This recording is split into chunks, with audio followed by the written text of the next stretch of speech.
Hi, my name is Dorcas and this is Life Preparations with Dorcas.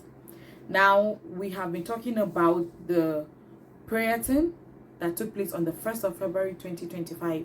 So, we have talked about the different prayer segments that took place on that day.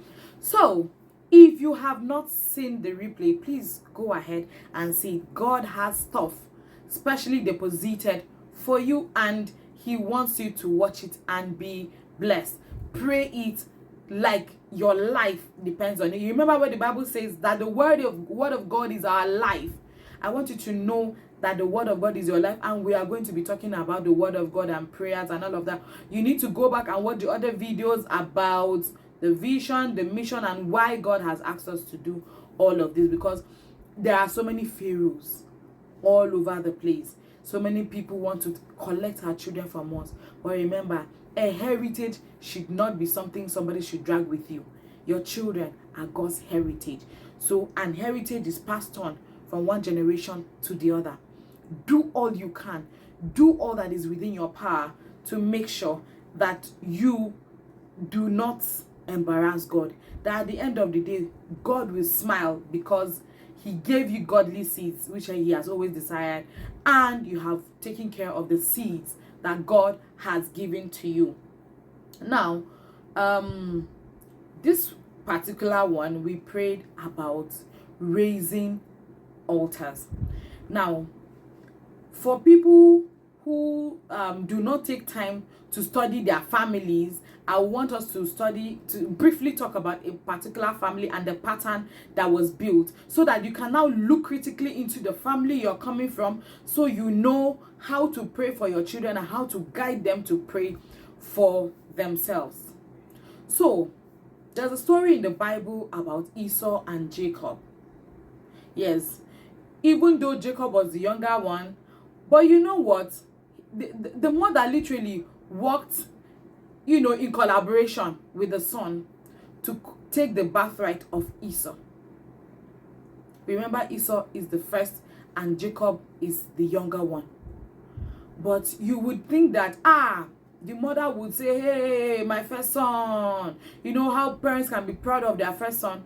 You would think that she would go and support the first, but she went ahead and supported the younger one. He took the blessing and all of that. Remember, he had already sold his birthright for a plate of porridge, and then by the time it was time to take the blessing, the father said he should make something so that he can eat and let him bless him before he dies. And then the mother decided to, collaborate and help the younger one. Mothers, mothers, I'm calling you out on this. Mothers, we need to be right and do right.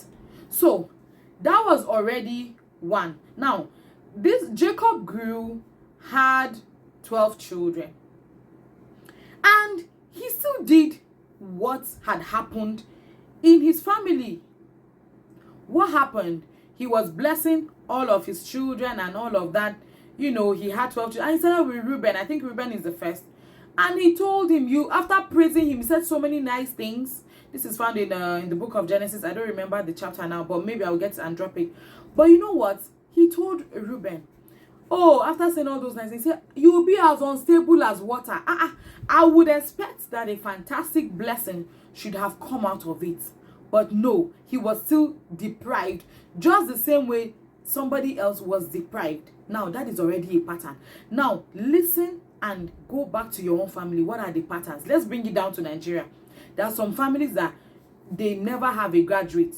That when somebody starts, to go to school and is about to enter the university, something must happen that will make him not to go to school. Maybe the parents might die, or whoever that's supposed to sponsor him says, okay, I'm not going to sponsor you again, and the person begins to struggle, and at the end of the day does not go to school. For some, you go to school, but you see that the people never ever graduate, so they do not have a graduate in that whole clan, in the whole of that family. That's a pattern, and let me tell you, that is an altar there. There are some families that have like mental health issues, and it's being passed down from one generation to the other. Those are altars that have been raised, whether we know or not. Those are altars. There are some that when good things want to happen to them, bam, it goes. once something good is about to happen, it just fizzles away. For some people, it's marriage. You see that maybe in the home, the first daughter or maybe the last daughter, if you count it from 3 or 4 generations before them and onto them, you see that the first daughters or the last daughters are not married, or sons or something. So those are generational patterns, and if you check, those are altars that have, been raised. And these prayers we prayed, we asked God to give us to pull down those altars, and then we raise some new altars, because there is no vacuum. There should not be an empty space. So as you take down this altar, you put up another altar. That at every point, you should be a gatekeeper. Parents, you should be a gatekeeper to the life of your children. As we are interceding on behalf of your children and all the children over the world, that you make the work easier for us by going into your family, your father's side, your mother's side, and seeing the patterns and erasing them by the blood of Christ. So those are some of the prayers we prayed. We wrote them down, those things that we had seen in our family, in the lineage, and we have said, no, we draw the bloodline of Jesus Christ, and we say, from this bloodline, no more. Parents, go and sit down, do this study, and begin to pray along with your children.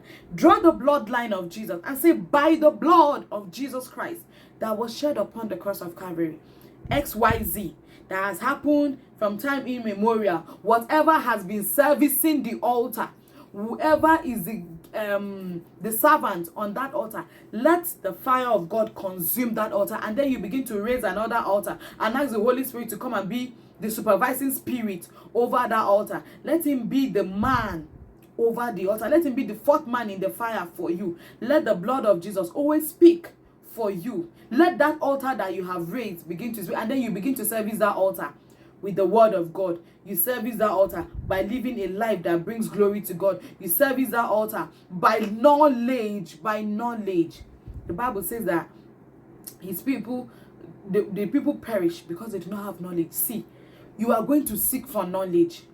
For some of you, you may have to go back to the oldest person in your family and know what has happened, before you were born, because that will now help you to pray aright. So my call out to you, and my call to action to you today is, sit down, think through your family lineage, and begin to see what are those altars that have been raised, what are those patterns, generational patterns that have to be brought down by the blood of Jesus Christ. And then you bring down those altars in the place of prayer, raise another set of altars, and let God's name be glorified. And then you now begin to teach your children how to keep the altar burning, how to keep the fire on the altar burning, so that the fire on the altar does not go out. Because if not, the devil will now return, and we do not want that. No, we have prayed, and we do not want a repeat of any of those. All right, thank you so much for watching, and do let us know in the comment section, what are you doing? I need you guys to always drop in the comment section. Let us know what you are doing. Don't just say it in your heart. Drop it so that it can be an encouragement to other people, that if other people are doing this, I should also be doing this for myself and my children. Thank you so much.